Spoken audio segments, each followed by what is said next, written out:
भाननगर गांव में एक राजू नाम का आदमी चाय बनाता था। अरे भाई राजू, जल्दी से गर्मा गर्म मस्त चाय बना दो। ठीक है भाई, 2 मिनट सब्र करके बैठो, बना कर देता हूँ।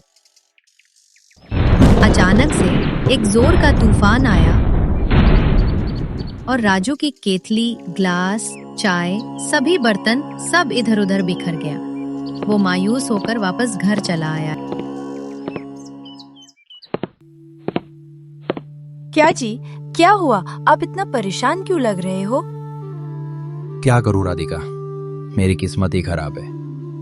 मैं जब कुछ पैसे कमाने लगता हूँ, कोई ना कोई मुश्किल आ जाती है। पहले मेरे पैसे चोरी हो गए और आज फिर एक हादसा हुआ जिसमें मेरा दुकान का सभी सामान बर्बाद हो गया। तभी उनकी 5 साल की बेटी दौड़ती हुई आई। उसकी मासूम आंखों में डर था। पिताजी, आज स्कूल में मुझे बहुत मार पड़ी है। सर बोल रहे थे फीस नहीं जमा करोगी तो फिर दोबारा स्कूल में मत आना। स्कूल के सभी लड़कियों की फीस जमा है, लेकिन मेरी फीस जमा नहीं है। ठीक है बेटा, परेशान ना हो, मैं तुम्हारी फीस का इंतजाम करता हूँ। लेकिन पिताजी, जब मैं स्कूल जाती हूँ तो मुझे क्लास के बाहर धूप में खड़ा कर देते हैं और कहते हैं कि जब तक फीस नहीं जमा करोगी तब तक तुम्हें डेली 1 घंटा धूप में खड़ा रहना होगा। राजू की दुकान भी बंद हो गई थी। राजू दूसरे काम की तलाश में बाहर जाता है और राजू ठेले पर सब्जी की दुकान लगा लेता है। राजू मन ही मन में कहता है, हे भगवान, और कितनी परीक्षा लोगे? आज भी एक ग्राहक नहीं आए। ऊपर से घर के हालात और पिंकी की स्कूल की फीस कैसे जमा करूंगा? हे भगवान, मेरी मदद कर। तभी गांव के मुखिया रामलाल वहां आए और मुस्कुराते हुए पूछते हैं, क्या हुआ राजू, अब तुमने चाय बेचना छोड़ दिया? क्या अब सब्जी बेचने लगे हो? चलो अच्छा है, सब्जी की दुकान खोल लिया। तुम्हारी चाय की दुकान भी तो बहुत कम ही चलती थी। हाँ सरपंच जी, आप तो सब जानते हैं, मेरा परिवार बहुत बड़ी आर्थिक तंगी में है। मैं बहुत मेहनत करता हूँ, लेकिन मेरी किस्मत ही अच्छी नहीं है। जो भी काम करता हूँ वो किसी न किसी वजह से बंद हो जाता है। तभी वहां पर बर्राकस आ जाता है। रामलाल और बर्राकस दोनों हंसने लगते हैं।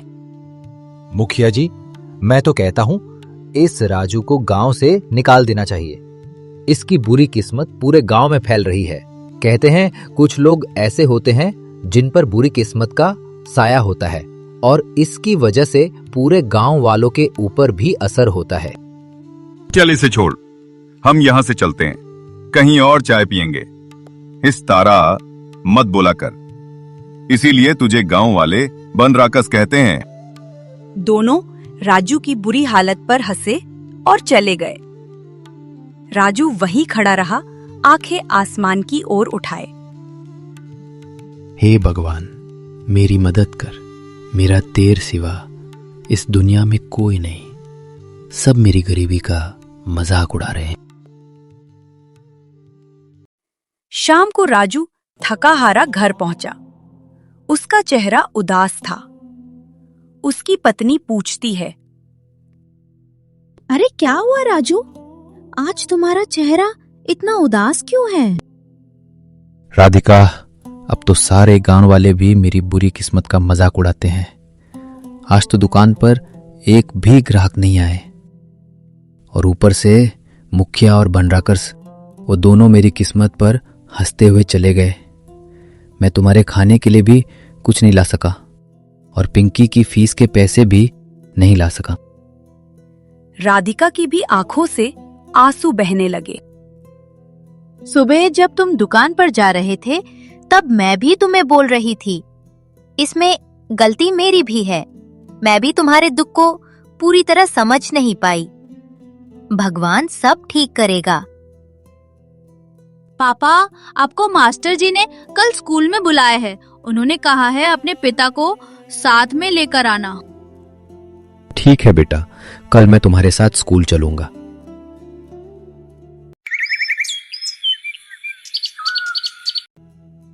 पिछले 2 महीने से पिंकी की फीस जमा नहीं है। पिंकी की फीस कब तक जमा करोगे? अगर इस महीने की लास्ट तक पिंकी की फीस नहीं जमा हुई तो पिंकी का नाम काटकर स्कूल से निकाल दिया जाएगा। नहीं मास्टर जी, ऐसा मत करिए। मैं बहुत ही जल्दी पिंकी की फीस जमा कर दूंगा। मेरी दुकान तूफान की वजह से टूट गई और मेरा कारोबार बंद हो गया, इस वजह से नहीं जमा कर पाया। मैं बहुत ही जल्द जमा कर दूंगा। राजू ये कहकर पिंकी की स्कूल से चला आता है। अगले दिन राजू अपनी कुल्हाड़ी लेकर जंगल की ओर लकड़ी काटने के लिए निकल पड़ता है। वो अपनी जिंदगी से थक चुका था। उसे लग रहा था कि अब सब कुछ खत्म हो गया है। तभी उसे गांव के मुखिया रामलाल फिर मिले। अरे राजू, सब्जी की दुकान भी बंद कर दिया क्या? कुल्हाड़ी लेकर सीधे जंगल की ओर निकल पड़े हो। क्या अब लकड़हारा बनने का इरादा है? ये सब देखकर रामलाल हंसते रहे और चले गए। राजू बिना कुछ कहे जंगल की गहराई में चला गया।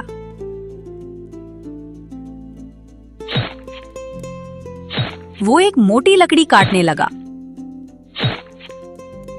तभी उसे किसी के चिल्लाने की आवाज सुनाई दी। कोई है तो मेरी मदद करो, ये शेर मुझे खा जाएगा। राजू दौड़ते हुए वहां गया और देखा एक साधु जमीन पर गिरा हुआ था और उनके पास एक शेर झपट्टा मारने की कोशिश कर रहा था।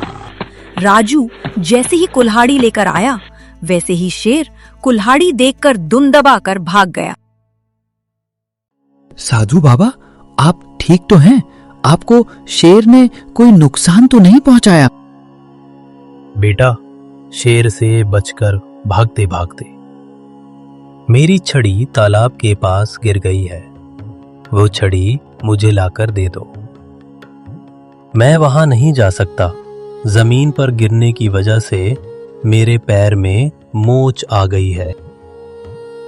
लेकिन यहां तो दूर दूर तक कोई तालाब नहीं है। यहां से कुछ दूर जाने पर एक झाड़ी मिलेगी। उसी झाड़ी के पार एक छोटा सा तालाब है और वहीं पर मेरी छड़ी गिरी है। वो कोई साधारण छड़ी नहीं, एक जादुई छड़ी है। उस छड़ी को जल्दी मेरे पास लेकर आओ, कहीं वो किसी के हाथ ना लग जाए। राजू अपनी सारी थकान भूलकर उस दिशा में चल पड़ा। राजू तालाब के पास पहुंचकर देखता है छड़ी वहीं पर गिरी हुई थी। तभी अचानक से वहां पर एक राक्षस निकल कर आता है। हे मनुष्य, तेरी हिम्मत कैसे हो गई जो तू इस तालाब के पास आ गया? क्या तुझे नहीं पता, इस तालाब के पास जो भी आता है वो जिंदा बचकर नहीं जाता। हे राक्षस, मैं तो सिर्फ अपनी छड़ी लेने के लिए आया था। मुझे सच में नहीं पता था इस जगह पर आपके अलावा कोई नहीं रहता। मैं एक राक्षस हूं और यहां की हर चीज मेरी है, और ये छड़ी भी। अगर तुझे ये छड़ी चाहिए तो मेरी एक पहेली का उत्तर देना होगा। अगर उत्तर गलत हुआ तो मैं तुझे खा जाऊंगा। अगर तुमने सही उत्तर दिया तो मैं तुझे छड़ी दे दूंगा। मैं छड़ी लिए बिना नहीं जाऊंगा। मैंने साधु बाबा को वचन दिया है और मैं उसे नहीं तोड़ूंगा। तुम मुझसे कोई भी सवाल कर लो, मैं तुम्हारे हर सवाल का जवाब देने के लिए तैयार हूं। मेरे पास बहुत से दांत है, पर मैं काटती नहीं। मैं क्या हूं? मेरे पास एक पूंछ और 4 पैर है, लेकिन कोई हाथ पैर नहीं। ऐसा क्या है जो हमेशा ऊपर की ओर बढ़ता है और कभी नीचे नहीं आ सकता? और वह क्या है जो बिना अपना कोना छोड़े पूरी दुनिया घूम सकती है। इन सभी पहेलियों के बहुत आसान जवाब है और इनका जवाब मैं 4 शब्दों में देता हूं: कंघी, कांटा, हवा और टिकट। मायावी राक्षस कुछ देर चुप रहा, फिर जोर से हंसने लगा।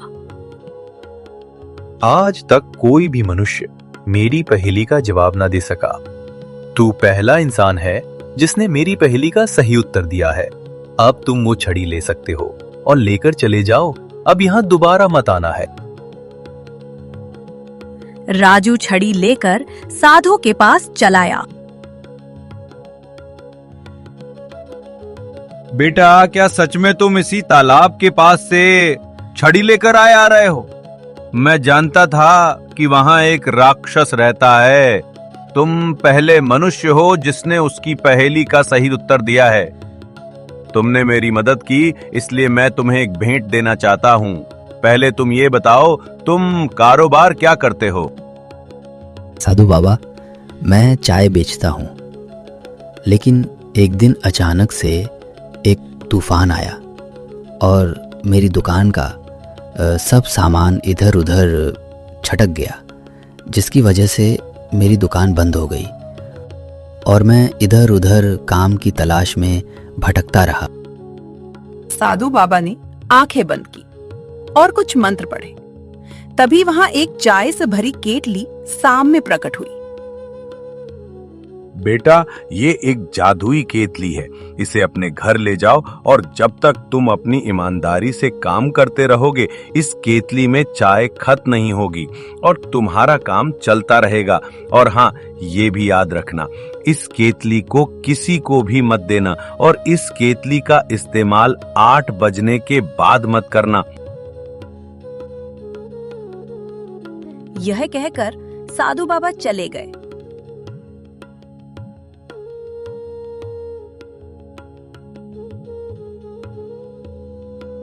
और राजू उस केतली को घर ले आया। राधिका हैरान होकर कहती है, अरे जी, ये इतनी खूबसूरत केतली कहाँ से लाए हो? क्या फिर से चाय की दुकान खोलने का इरादा है? राजू ने राधिका को पूरी कहानी सुनाई। साधु बाबा को अगर कुछ देना ही था तो वो पैसा दे देते, सोने का सिक्का दे देते। उन्होंने ये केतली क्यों दे दी? साधु बाबा ने कुछ सोच समझ कर ही दिया होगा।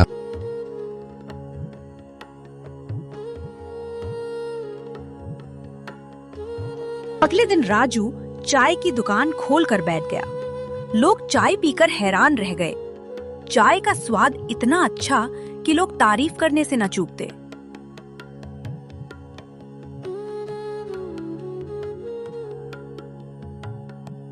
तभी शाम को बनरा कस आता है 8 बजाने के बाद। अरे फटीचर राजू, गांव में तुम्हारी बड़ी तारीफ हो रही है। पूरा गांव तुम्हारी तारीफ कर रहा है। राजू की चाय का स्वाद बहुत बढ़िया, जबरदस्त है। जरा मुझे भी तो पिलाओ, मैं भी देखता हूँ तुम्हारी चाय का स्वाद कैसा है। अरे बराकस भाई, अब तो 8 बज गए हैं। कल आओ, आपको ताजी ताजी चाय बना के पिलाता हूँ। क्यों भाई, 8 बजने के बाद चाय नहीं बनाते हो क्या? 8 बज गए हैं तो क्या हुआ, मुझे अभी चाय बनाकर पिलाओ। 8 बजने के बाद चाय नहीं बना सकता। अगर तुम्हें पीना है तो कल दिन में आओ, तभी चाय मिलेगी। बर्राकस वहां से चला जाता है और मन ही मन में सिउचता रहता है। कोई तो राज है, इसकी वजह से ये रात को 8 बजने के बाद चाय नहीं बेचता। मुझे ये राज पता करना ही होगा। अगले दिन भी लोग चाय पीने के लिए आते हैं और चाय बेचते बेचते शाम हो जाती है।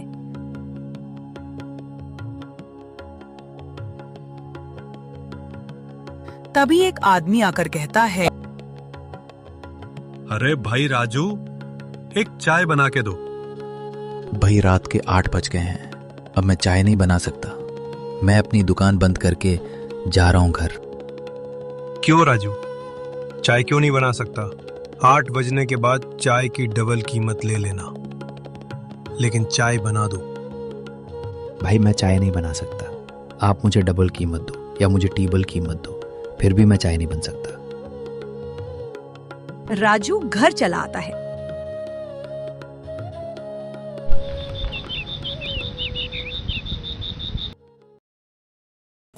इसी बीच दूर एक राज्य में महाराजा जितेंद्र की तबीयत बहुत खराब होती है। महाराज का सलाहकार डॉक्टर से पूछता है, महाराज की तबीयत ठीक तो हो जाएगी ना? हाँ, हमने अपनी पूरी कोशिश की है, लेकिन ये बीमारी नहीं, किसी बुरी आत्मा की हवा लग गई है, जिसकी वजह से महाराष्ट्र का बचना बहुत मुश्किल है।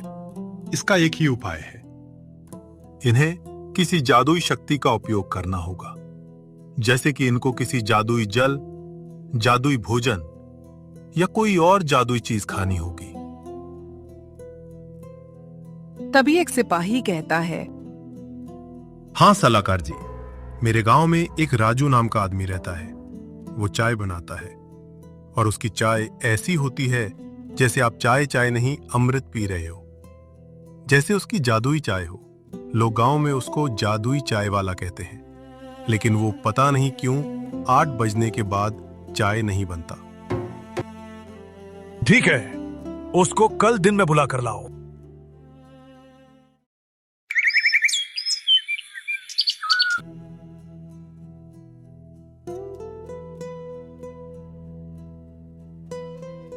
अगले दिन राजू अपनी गर्म केतली लेकर राजा के दरबार पहुंचता है और उन्हें एक घूंट चाय पिलाते ही वो सही हो जाते हैं। महाराज, आपको सही देखकर बहुत खुशी हुई। आप पिछले 1.5 साल से बीमारी हाल में बिस्तर पे पड़े थे। आपका इलाज इस गरीब इंसान ने अपनी जादुई चाय पिलाकर किया है। तुम्हारा बहुत बहुत धन्यवाद बेटा, तुमने मेरा इलाज किया। तुम्हें भगवान खुश रखे। और इसको हमारी तरफ से एक छोटी सी भेंट दी जाए। नहीं महाराज, मुझे कुछ नहीं चाहिए। मुझे बस मेरी एक चाय के पैसे दे दो, मैं अपनी दुकान पर वापस चला जाऊंगा। नहीं बेटा, मैं तुम्हें अपनी खुशी से दे रहा हूं, ये तुम्हें लेना ही होगा। महाराज राजू को बहुत सारे सोने के सिक्के और अशर्फिया देता है।